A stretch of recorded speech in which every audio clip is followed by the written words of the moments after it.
بسم الله الرحمن الرحيم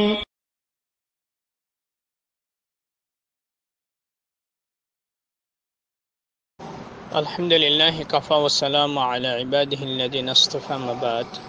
محترم ভাই জানতে চেয়েছেন যে তাদের এলাকায় কোনো ব্যক্তি যদি নতুন কোনো ঘর নতুন কোনো স্থানে যদি নির্মাণ করে, নির্মাণ শেষে যখন ওই বাসাতে বসবাস শুরু করবে তার পূর্বে ওই গ্রামের প্রথা অনুপাতে নির্দিষ্ট একটা ভঙ্গিতে কিছু দোয়া পড়া হয়, অথবা মাওলানা মুর্শিদের ডেকে নিয়ে এসে মিলাদ মাহফিল ইত্যাদি করা হয়, যাতে করে ওই স্থানে বসবাস করলে কেউ তার ক্ষতি করতে না পারে, কোনো বিপদ আপদ যাতে না আসে।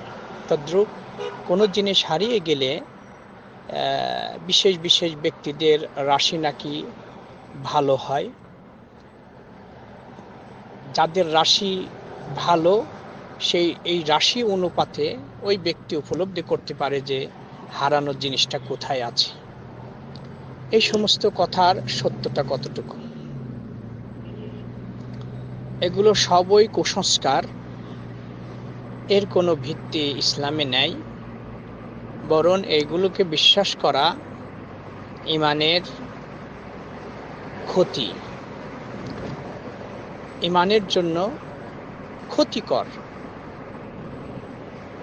কোনো স্থান খারাপ, এই খারাপ মনে করে এই খারাপি থেকে মুক্তি পাওয়ার জন্য এই বিভিন্ন দোয়া পড়া, এই ধরনের কোনো কিছু পাওয়া যায় না। তবে বেশ কিছু স্থান যেখানে আল্লাহর পক্ষ থেকে গজব নাজিল হয়েছিল, যেগুলো মানে দলিল প্রমাণাদের দ্বারা প্রমাণিত, সেই স্থানগুলোতে অতিক্রম করার ক্ষেত্রে রাসূল সাল্লাল্লাহু আলাইহি ওয়াসাল্লাম অতি দ্রুত বেগে যতটুকু সম্ভব ওই স্থানটা ত্যাগ করতে বলেছেন। যেমন মুজদালিফা এবং মিনা এর মাঝে ওয়াদি মুহাসসার নামক একটা জায়গা আছে, যেখানে আব্রাহা কাবাঘর ধ্বংস করতে এসেছিল। আল্লাহ রাব্বুল আলামিন তাকে ধ্বংস করেছিলেন। তার শিষ্যদেরকে যে হাতি নিয়ে এসেছিল, সূরা ফিলের সংক্ষিপ্ত ঘটনা আল্লাহ বর্ণনা করেছেন। রাসূল সাল্লাল্লাহু আলাইহি সাল্লাম ওই স্থান তিনি হজ করতে যেখানে স্থানটা অতিক্রম করতেছিলেন, তখন তিনি অতি দ্রুত বেগে, কারণ ওইখানে গজব নাজিল হয়েছিল বিধায় তিনি অতি দ্রুত বেগে অতিক্রম করেছিলেন, এবং সেই সুন্নাত এখনো জারি আছে।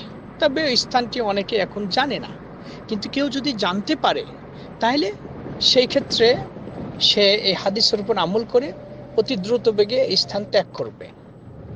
তদ্রূপ আল উলা মাদায়েনে সালেহ, যেখানে আল্লাহ রাব্বুল আলামিন তার গজব নাজিল করেছিলেন যারা আল্লাহর বিরুদ্ধে চারণ করেছিল, আল্লাহর আদেশের বিরোধিতা করেছিল তাদের উপরে।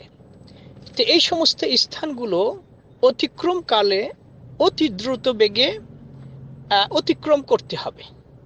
কিন্তু তাছাড়া যে কোনো স্থান আপনি বসবাস করবেন, এই স্থান খারাপই মনে করে শিরকি দোয়া কালাম পড়ে আপনি আল্লাহর কাছ থেকে পানা চাবেন, এইগুলো কিছু না। তবে কেউ যদি কোনো নতুন স্থানে যদি আগমন করে, সেই ক্ষেত্রে রাসূল সাল্লাল্লাহু আলাইহি সাল্লাম একটি দোয়া পড়ার কথা বলেছেন, আউযু বিকালিমাতিল্লাহি তাম্মাতি মিন শাররি মা খালাক। এই দোয়াটা পড়া যেতে পারে। রাসূল সাল্লাল্লাহু আলাইহি সাল্লাম কোনো নতুন স্থানে আসলে এই দোয়াটা পড়তেন। তো এই জন্য এই ধরনের কুসংস্কার থেকে আমাদেরকে বেরিয়ে আসতে হবে। আল্লাহর সাথে সম্পর্কটা আমাদের সুদৃঢ় করতে হবে। আমি আল্লাহর কাছে চাবো, বালা মুসিবত থেকে রক্ষা করার মালিক একমাত্র আল্লাহ, নিশ্চয়ই কোনো ব্যক্তি নয়।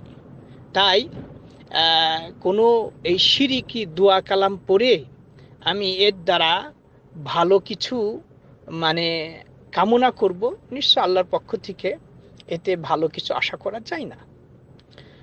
রাশি ফল, এই হাত দেখে ভালো মন্দ নির্ণয় করা, এটা স্পষ্টভাবে হাদিসে এসেছে নিষেধ।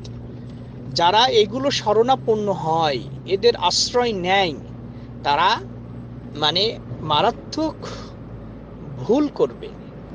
রাসূল আকরাম সাল্লাল্লাহু আলাইহি ওয়াসাল্লাম বলেছেন, মান আতা আররাফান আকাহিনান ফাসাদ্দাকাহু বিমা ইয়াকুল ফাকাদ কাফারা বিমা উনসিলা আলা মুহাম্মাদিন সাল্লাল্লাহু আলাইহি ওয়াসাল্লাম। কোনো ব্যক্তি যদি কোনো গণকের কাছে যায় আর হাত দেখে ভবিষ্যৎ সম্পর্কে কোনো কিছু যদি বর্ণনা করে আর তার ওই কথার উপরে বিশ্বাস করে কোনো ব্যক্তি যদি, তাহলে মুহাম্মদ সাল্লাল্লাহু আলাইহি ওয়াসাল্লামের উপর যে কোরআন অবতীর্ণ করা হয়েছে এই কোরআনকে সে অস্বীকার করলো, এটা কবিরা গুনাহ।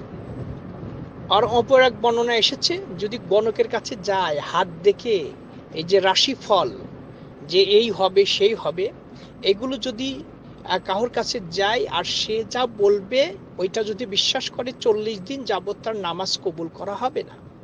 সুতরাং এই রাশিফল হাত দেখে যে কোন তারিখে জন্মগ্রহণ করেছে, কোন মাসে কোন সময়ে, এইগুলো পেপার পত্রিকায় আসে, এগুলো বিশ্বাস করা মারাত্মক ভুল। এটা আকীদার পরিপন্থী বিষয়।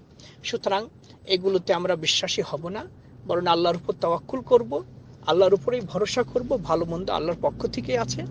এইগুলো গায়েবী অদৃশ্যর ব্যাপার, আর অদৃশ্যর চাবিকাঠি একমাত্র আল্লাহর হাতে। তাই এগুলোকে আমরা পারতপক্ষে এড়িয়ে চলব।